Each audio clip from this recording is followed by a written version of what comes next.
আসসালামু আলাইকুম ওরহমতুল্লাহি ওবরাকাতুহ। প্রিয় ভিউয়ার্স, ভাই ও বোনেরা, আশা করি আপনারা সকলেই ভালো আছেন। আজকে আমরা আলোচনা করব পবিত্র কোরআনের সবচেয়ে দীর্ঘ সূরা, সূরাতুল বাকারা।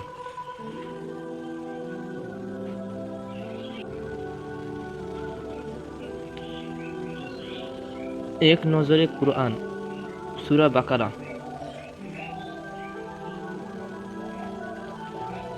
তারতিব বিন নুজুল, নাজিলের ধারাবাহিকতা তথা কোন সূরার পরে নাজিল হয়েছে তা বিবেচনায় এটি ৮৭তম সূরা। এর আগে সূরা মুতাফফিফিন ও পরে সূরা আনফাল নাজিল হয়েছে। তারতিব ফিল মুসহাফ, বর্তমান কোরআন মাজিদের বিন্যাস অনুযায়ী এটি দ্বিতীয় সূরা। এর আগে আছে সূরা ফাতিহা ও পরে আছে সূরা আল ইমরান। এক নজরে বাকারা মাদিনা যুগের প্রথম সূরা এবং সূরা নাম্বার কোরআনের দ্বিতীয়, আয়াত ২৮৬টি এবং সূরাটি মাদিনায় অবতীর্ণ হয়েছে। নামের রহস্য। বাকারা মানে গাভী। বানি ইসরাইলের এক লোক খুন হলো। বিবাদ মেটাতে তারা মুসা আলাইসাল্লামের কাছে গেল।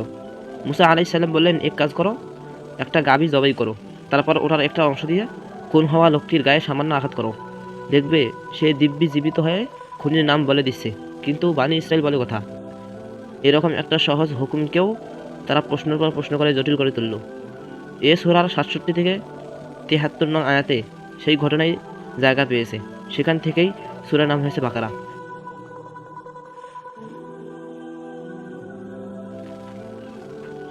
মেজর থিম: সঠিক পথের সন্ধান, ইতিহাসের শিক্ষা, পারিবারিক ও সামাজিক আইন, মুসলিম সমাজে ঐক্য, ভালো কাজ, উৎসাহ। সূরার শুরু শেষ সম্পর্ক। সূরার শুরুতেই একজন খাঁটি মুমিনের পরিচয় দেওয়া হয়েছে। তাতে বলা হয়েছে, খাঁটি মুমিন তো সে যে ঈমান আনে গায়েব তথা অদৃশ্য বিষয়ের উপর। কোনগুলো? আর কোনগুলো সূরার শেষে তা আরও এসে গায়েব তথা অদৃশ্য বিষয়। গায়েব মানে আল্লাহ, ফেরেশতা, নবী, রাসূল, ফুলসিরাত, মিজান, জান্নাত, জাহান্নাম ইত্যাদি। অন্য সূরার সঙ্গে সম্পর্ক। সূরা ফাতিহার শেষ দিকে বান্দা তার রবের কাছে সঠিক পথের দিশা চেয়েছে। আর এ সূরায় রব তার বান্দাকে সঠিক পথের দিশা জানিয়েছেন। এ সূরার শুরুতেই বলা হয়েছে, কোরআন এমন এক কিতাব যাতে কোনো সন্দেহ নেই, যা মুত্তাকিদের সঠিক পথের সন্ধান দেয়। আর এ সূরায় রব তার বান্দাকে সঠিক পথের দিশা জানিয়েছেন। এ সূরার শুরুতেই বলা হয়েছে, কোরআন এমন এক কিতাব যাতে কোনো সন্দেহ নেই, যা মুত্তাকিদের সঠিক পথের সন্ধান দেয়। শানে নুজুল। হিজরত করে মদিনায় এলেন নবীজি। মদিনায় ওয়াদুরে ইহুদিদের বসতি। ইহুদিরা নিজেদেরকে তাওরাত অনুসারী দাবি করত। ফলে ইসলাম, রাসূল বা আসমানি কিতাব এগুলো সম্পর্কে ওদের ভালোই জানাশোনা। সেই হিসেবে আশা ছিল নবীজি মদিনায় ঠাঁই নেওয়া মাত্রই ইসলাম কবুল করবে ইহুদিরা। কিন্তু তা ঘটল না, ঘটল ঠিক উল্টোটা। ইহুদিরা নবীজিকে চিনেও না চেনার ভান করলো, সত্য মেনে নিতে রাজি হলো না। কারণ কি, ইহুদিরা আসলে তাওরাত অনুসরণ করত নামকা ওয়াস্তে। তাওরাতের যেসব বিধান ওদের রুচিমতো হতো না, সেগুলো ওরা বদলে ফেলত। নিজেরা আইন বানাতো আর সুযোগ বুঝে তা আল্লাহর বিধান বলে চালিয়ে দিত। সুদ, জেনা, মিথ্যা কথা এসব ছিল ওদের কাছে ডাল ভাত। তো ওরা যখন দেখলো নবীজি অনুসরণ করলে পাপের দরজায় খিল পড়বে, খায়েশ মতো আর কুকর্ম করা যাবে না, তখনই ওরা বেঁকে বসলো। আল্লাহ তখন এ সূরার বেশ অনেকগুলো আয়াত ওদের সম্বন্ধে করে নাজিল করলেন। আল্লাহ তখন এ সূরার বেশ অনেকগুলো আয়াত ওদের সম্বোধন করে নাজিল করলেন। ঝকঝকে আয়নার মতো পরিষ্কারভাবে তুলে ধরা হলো ইহুদিদের সত্যিকার ইতিহাস। আল্লাহ ওদেরকে জানিয়ে দিলেন, তোমরা যে নিজেদেরকে তাওরাত অনুসরণ দাবি করেছো তা মোটেও সত্য নয়। এই যে তোমাদের ইতিহাসের দলিল, দস্তাবেজ। আবার সে সময়টায় মদিনাতে মাথাচাড়া দিয়ে উঠতে লাগলো মুনাফিকরা। তাদেরকে নিয়েও আলোচনা হলো বিস্তর। তাছাড়া মদিনা ততদিন একটি ছোটোখাটো ইসলাম রাষ্ট্র চালাতে আইন লাগে। এ সূরার মাধ্যমে ধাপে ধাপে সেই আইন পাঠানো হলো। নাগরিক জীবন, সামাজিক জীবন, অর্থনীতি, রাজনীতি ইত্যাদি ব্যাপারে একটি ইসলামী রাষ্ট্রের আইন রূপরেখা কেমন হবে তা খুঁটিনাটি আলাপ নিয়ে সূরাটি নাজিল করা হয়েছে।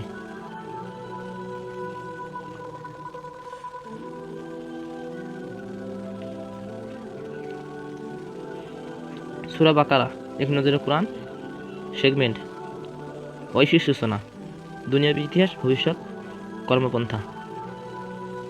সূরা পয়লা অংশেই মানুষ সৃষ্টির ইতিহাস এসেছে, মানে আমাদের দৃষ্টিটা আসমানের দিকে নেওয়া হলো। বলা হলো, যেখান থেকে তোমাদের সূচনা সেখান থেকেই হেদায়েতের আলো ও বিধান পাঠানো হবে। দুনিয়াবি ইতিহাস।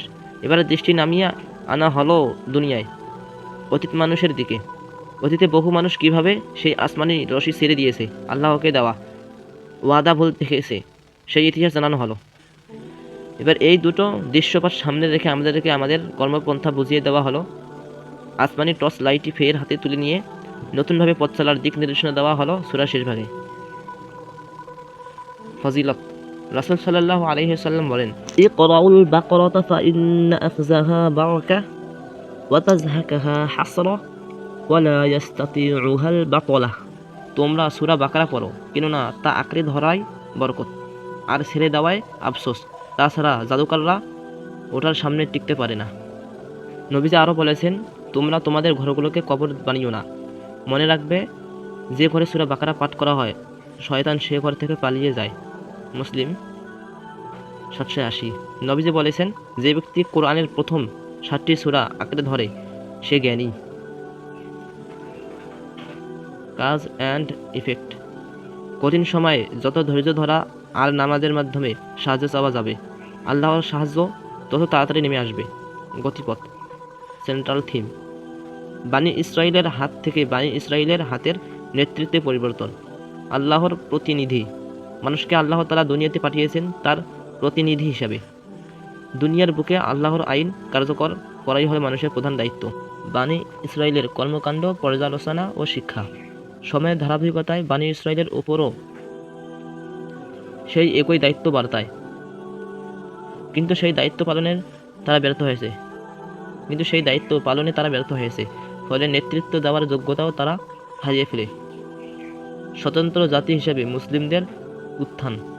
পরবর্তী সময়ে নেতৃত্বের এই দায়িত্ব আল্লাহ বানি ইসরাইল অর্থাৎ মুসলিম জাতিকে দিলেন। নেতৃত্বে পলাবদলের দৃষ্টান্ত হিসেবে মুসলমানদের জন্য কিবলার দিক পরিবর্তন করে দিলেন তিনি। আইন ও নৈতিকতা। নেতৃত্বের ক্ষেত্রে সবচেয়ে জরুরি বিষয় হলো নৈতিকতা। তাই মুসলমানদের জন্য আল্লাহ ঠিক করে দিলেন ন্যায় ভারসাম্যপূর্ণ সমাজ পরিচালনায় ফ্রেমওয়ার্ক। প্রণয়ন করলেন ইসলামের বেশ কিছু মৌলিক বিধান। Case study. ইহুদিরা বাইতুল মুকাদ্দাসকে কিবলা মানে, তাই আল্লাহ তাআলা মুসলমানদের জন্য আলাদা কিবলা ঠিক করে দিলেন, সেটা হলো পবিত্র কাবা। এরকম বহু ঘটনা আছে যেখানে দেখা যায় ইহুদিরা যা যা করত, নবীজি মুসলমানদেরকে তার চেয়ে ভিন্নটা করতে বলতেন। ইহুদিদের অভ্যেস, রীতি রেওয়াজ বা সংস্কৃতির সাথে মুসলমানদের একচুলো মিল থাকুক, নবীজি তা কখনো চাইতেন না। এ কারণেই মুসলিমরা একটি স্বতন্ত্র জাতি। তো কিবলা পরিবর্তনের এই ঘটনায় শহরে শিক্ষিত কিছু বাঙালি মুসলমানের জন্য ভাবনার খোরাক আছে। বাঙালিয়ানার নামে তারা যে দিন দিন কলকাতায় কৃষ্টি কালচার লুফে নিচ্ছে, এটা এক ভয়ের কথা। শিক্ষিত এ মানুষগুলো কি তাদের নিজস্ব পরিচয় নষ্ট করে দিতে চাইছে? যে পরিচয় তারা পেয়েছে স্বয়ং আল্লাহর কাছ থেকে, তারা কি নিজেদেরকে মূর্তি পূজারীদের একটা কপি ভার্সন হিসেবে দেখতে চাচ্ছে? তাহলে তারা জেনে রাখুক, কিয়ামতের দিন তারা মঙ্গল শোভাযাত্রার পেশা বানর আর বাঘ কুমির হাতে করে আল্লাহর সামনে দাঁড়াবে। বিভিন্ন জাতির পৈতৃক সংস্কৃতি প্রমোট করবার অপরাধ আল্লাহ অবশ্যই তাদের ওপর সেদিন ভীষণ রেগে থাকবেন। সূরা বাকারা 1 নজরে কোরআন ওভারভিউ। মুত্তাকিদের গুণাবলী এবং কাফির মুনাফিকদের বৈশিষ্ট্য। আদম সৃষ্টির ঘটনা, ইবলিসের প্রতিক্রিয়া এবং আল্লাহর আদেশ অমান্য করার দুনিয়ার বুকে মানুষের অবতরণ।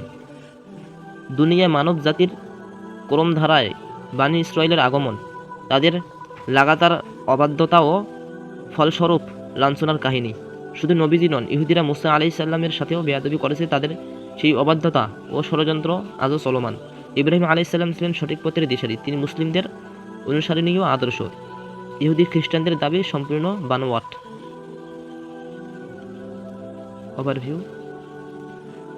ইহুদি খ্রিস্টান বা অন্য কোনো ধর্মের রীতি রেওয়াজ সংস্কৃতি মুসলিমরা অনুসরণ করতে পারে না। ওয়ারিশ বন্টন, রোজা, হজ, কিসাস ও জিহাদ বেশ কিছু নির্দেশনা এসেছে। দেওয়া হয়েছে প্রকৃত অনুগত্যের পরিচয়। সবার করার গুরুত্ব ও পুরস্কার সম্পর্কিত আলোচনা এসেছে। বিয়ে, তালাক, দুগ্ধোপোষ, সন্তানের ক্ষেত্রে কিছু বিধিবিধান। পুনরুজ্জীবনের দুটি বিস্ময়কর নাজির তুলে ধরা হয়েছে। পাশাপাশি শেখানো হয়েছে দান সদকা করার ইসলামী আদব। সুদের ক্ষতি, লেনদেনের স্বচ্ছতার গুরুত্ব সম্পর্কিত আলোচনা। একটি চমৎকার দোয়া দিয়ে সূরা সমাপ্তি। রেফ্লেকশন, তাদাব্বুর। সূরা ফাতিহাতে রবের কাছে আমরা সঠিক পথের সন্ধান চেয়েছি। সূরা বাকারায় আমাদের সেই ডাকে আল্লাহ সাড়া দিলেন। দুনিয়ার মানুষকে জানালেন সঠিক পথের সন্ধান আছে কোরআনে। তবে একটা কথা, কোরআন ঢালাওভাবে সবাইকে সঠিক পথ দেখাবে না। কোরআনের সাথে যার আচরণ যেমন, কোরআনও তাকে ঠিক ততটুকুই পথেই দেখাবে। যারা কোরআন পড়ে অহংকার নিয়ে, সব জানতে একটা ভাব নিয়ে, তারা নির্ঘাত সঠিক পথ থেকে বঞ্চিত হবে। কিন্তু যারা কোরআন পড়বে বিনয়ের সাথে, হিদায়াত প্রত্যাশী হয়ে, কোরআন তার জন্য আলো ঝলমলে হয়ে উঠবে। সঠিক এজন্যই এই সূরার দ্বিতীয় আয়াতে বলা হয়েছে, কোরআন পথ দেখায় মুত্তাকিদের। মানুষ মাত্রই ভুল করবে, পাপ ইসলামে এটাই স্বাভাবিক। কিন্তু ভুল করবার পরে আমাদের প্রতিক্রিয়া কেমন হয় সেটাই দেখবার বিষয়। সেটাই প্রমাণ করবে রবের সাথে আমাদের সম্পর্ক কেমন। এই ব্যাপারটা বোঝাবার জন্য আদম আলাইহিস সালামের ঘটনা সূরা বাকারার গোড়াতে আনা হয়েছে। এটা আমাদের জন্য একটা শক্তিশালী রিমাইন্ডার যে জগতের সেরা মানুষদের দ্বারাও ভুল হয়েছে, তাই আমরাও ভুল করব। কিন্তু ভুল হয়ে যাবার পর তারা গোয়ার তুমি করেননি, ভুলটা আঁকড়ে ধরতে থাকেননি, বরং শাস্তির ভয়ে বিনিময় গলে পড়েছেন। এত তাওবা করেছেন যে তাদের ভুলের চাইতেও তাওবার ওজন অনেক বেশি হয়ে গিয়েছিল। এর ঠিক বিপরীতে ছিল ইবলিস ও ফিরআউন। তারা খুব জোরের সাথে সত্যকে প্রত্যাখ্যান করেছে, সত্যকে চেনার পরেও মুখ ফিরিয়ে নিয়েছে। একটাই কারণ, তাদের অন্ধ ঔদ্ধত্য, বিশ্রী অহংকার। ফলে সঠিক পথ ও তাদের মাঝে ইস্পাত কঠিন দেওয়াল তৈরি হয়ে গেছে, আর তাদের সব শেষ ঠিকানা হয়েছে জাহান্নাম। হ্যাঁ, অহংকারের করুণ পরিণতি এমনই। মানুষ সৃষ্টির আগে আল্লাহ ফেরেশতাদের বললেন, আমি দুনিয়াতে খলিফা তথা প্রতিনিধি পাঠাবো। কিন্তু দুঃখের কথা হলো, এই খলিফা কথাটি অর্থে আমাদের ঠিকঠাক জানা নেই। গোড়াতেই গলদ। আমরা এখন কাপড় সেলাই করার দর্জিকে বানিয়েছি খলিফা। গাঁও গ্রামে আবার এলাকার মতবরগু লোকেও খলিফা ডাকতে দেখা যায়। আফসোস, শত আফসোস, খলিফার মতো একটি ওজনদার শব্দকে আমরা এভাবে নষ্ট করে ফেললাম। অথচ খলিফা হলেন খলফিহি বিহুকমিহি খলিফাতান লাহু ইয়াহকুমু ফিহা বাইন। যারা মানুষের মধ্যে বিচার ফায়সালা করার ক্ষেত্রে আল্লাহর প্রতিনিধিত্ব করবে, তারাই হুকুম মতো বিচার ফায়সালা করবে। এতে বোঝা গেল আমরা নিজেদেরকে তখনই আল্লাহর খলিফা পরিচয় দিতে পারবো যখন দুনিয়াতে তার হুকুম বা খিলাফত প্রতিষ্ঠার চেষ্টা আমাদের ভেতর থাকবে। খলিফার আরেকটি অর্থ রয়েছে দেখভালকারী, অর্থাৎ আল্লাহর সৃষ্টি কোনো কিছু যেন নষ্ট না হয় তা দেখে শুনে রাখার দায়িত্ব আল্লাহ মানুষকে দিয়েছেন। সুতরাং সেই ব্যাপারেও আমাদেরকে সতর্ক থাকতে হবে। কিছু শব্দ জানতেই হয়। খলিফা, তাকওয়া। তাকওয়া কথাটি এসেছে তাকি থেকে। তাকি মানে নিজেকে বাঁচিয়ে চলে যায়। ঘোড়ার খুরের নিচে লোহার এরকম চাকতি বসানো হয়, ওটাকে বলে নাল। ঘোড়া যখন তুমুল বেগে ছুটে চলে তখন পায়ের তলায় অনেক সময় কাটা, নুড়ি, পাথর, বড়ইয়ের আটি এরকম জিনিস পড়তে পারে, আর তাতে ঘোড়ার পায়ে তলা কেটে যায়, কখনো মারাত্মক জখম হয়। কিন্তু লোহার এই নাল পরানো থাকলে এরকম কোনো ভয় থাকে না। তো যখন ঘোড়ার খুরে নাল পরানো থাকে না, খালি থাকে, তখন ওই ঘোড়াকে বলা হয় তাকি। কেননা ঘোড়াটিকে তখন খুব সাবধানী হয়ে দেখে শুনে পথ চলতে হয়। আর তাকি থেকে এসেছে তাকওয়া।